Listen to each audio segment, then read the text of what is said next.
Gaurav Gogoi নগাঁৱলৈ election খেলিবলৈ যাবলৈ অসুবিধা পাব কাৰণ আমি সেই কথাখিনিতো আমি কমেই যিটো সত্য কথা কমেই আমি আজিও বিচাৰিছোঁ তেওঁ কাজিৰঙাত খেলক তেখেতক ইয়াৰ ৰাইজে জিকাব তেওঁ নহ'লে যোৰহাট খেলক উজনি অসমত খেলক তেখেতক জিকাব ৰাজনৈতিকভাৱে যদি হিমন্ত বিশ্ব শৰ্মাই যদি ডিলিমিনেশ্যন কৰি আঁতৰাইছে তেওঁ চেলেঞ্জ হিচাপে লওক কাজিৰঙাত খেলি দেখাই দিয়ক তেওঁ লুকাই চুৰকৈ কিয় যাব লাগে ৰকিবুল হুছেইনৰ তেওঁ কিয় তেওঁ ভৰিত ধৰিবগৈ লাগে তেওঁ অসমীয়া তৰুণ গগৈ ডাঙৰীয়া যদি তেজ আছে আহোমৰ যদি তেজ আছে তেতিয়াহ'লে উজনি অসমৰ পৰা প্ৰতিদ্বন্দ্বিতা কৰক উজনি অসমৰতো চব মানুহে বিচাৰি আছে তেখেতক লাহে লাহে বেলেগৰ ৰক্ত সঞ্চাৰিত হৈছে ভিতৰত আৰু 2024 পাছত গম পাব তেওঁ তাৰ সোমাব তেওঁ নিজে উত্তৰ দিব লাগিব কংগ্ৰেছ দলৰ ৰাজনৈতিক নিৰ্বাচনৰ পাৰফৰ্মেঞ্চ কি বিগ জিৰ' 21 নিৰ্বাচনৰ পাছত বহুত কথা ওলালে বহুত পাৰ্টি বা কেণ্ডিডেট ল'লে দুলু আহমেদৰ দৰে ব্যক্তি আঁতৰি যাব লগা হ'ল যিবোৰ আমাৰ বহুত জিকা চিট আছিল চিপৰাং মাৰি খন্তি মাৰি জোৰ জবস্তি কংগ্ৰেছত কি হয় জোৰ জবস্তি টিকেটটো ঠিকেই দিব পইচা পাতি খায় কিন্তু জিকোৱাৰ দায়িত্ব কোনো নহয় আৰু হৰাৰ পাছত তাৰ কোনো একাউণ্টেবিলিটি নাই এইবোৰতো আমি দেখি আহিছোঁ এতিয়া আমি কম সেইবোৰ কথা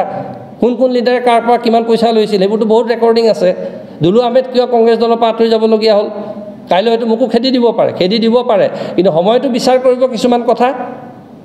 সেইবোৰ লিডাৰ এতিয়াও ডাঙৰ লিডাৰ হৈ আছে তেওঁলোকৰ পৰা দলে কোনো ব্যৱস্থা গ্ৰহণ নকৰে সাহস নকৰে আমি সৰু মানুহ কাৰণে আমাক এক্সপেল কৰিব আমাক ৰিমুভ কৰিব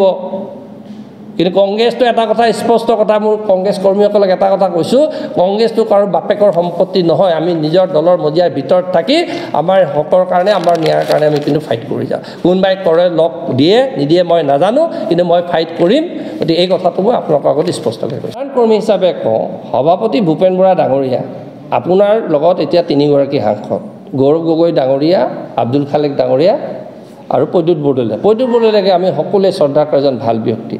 যিজন ব্যক্তিয়ে 5টাকৈ সংসদীয় সময় বিজেপি দলত থকাৰ পাছত সেইটো সমষ্টি উদ্ধাৰ কৰিছিল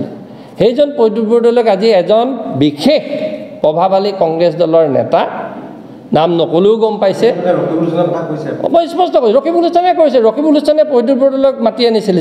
জিকি 6 মাহত কাজিয়া কৰিলে কাইলৈ গৌৰৱ গগৈক কৰিব 6 মাহত গৌৰৱ গগৈ নবাদনি যদি জিকিলে 6 মাহৰ পাছত ৰকিবুল হুছেইন আৰু গৌৰৱ গগৈ কাজিয়া হ'ব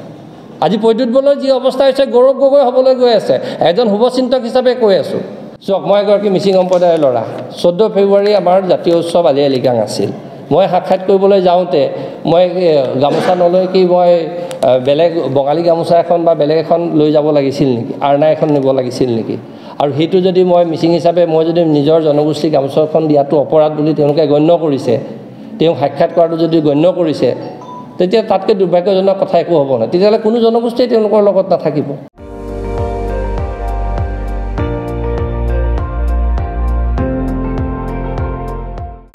আপুনি চাই আছে ND24